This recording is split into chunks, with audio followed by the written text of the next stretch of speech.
Each and every incident हम लोग detailed inquiry कर रहे हैं। कई इंसिडेंट्स में बहुत ही एक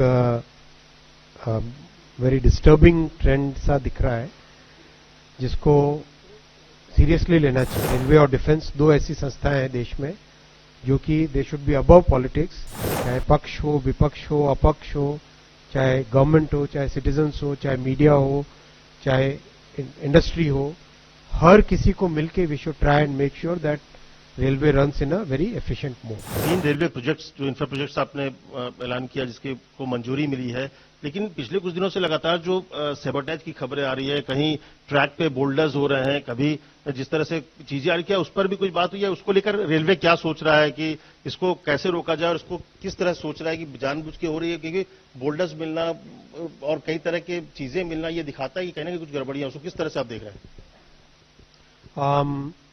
बहुत ही सेंसिटिव मुद्दा है।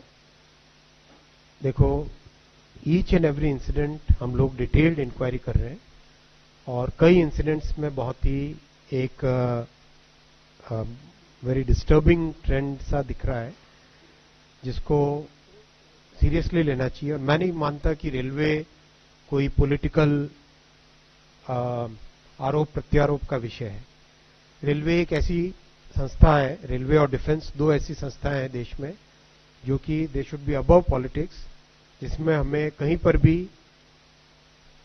देश के लिए जो जरूरत है, देश की लाइफलाइन है, इसके कहीं पर भी कोई भी अगर नेगेटिव इसमें होता है तो उसके ऊपर हम सबको मिलके, चाहे पक्ष हो, विपक्ष हो, अपक्ष हो, चाहे गवर्नमेंट हो, चाहे सिटीजन्स हो, चाहे मीडिया हो, चाहे इंडस्ट्री हो, हर किसी को मिलके we should try and make sure that railway runs in a very efficient mode.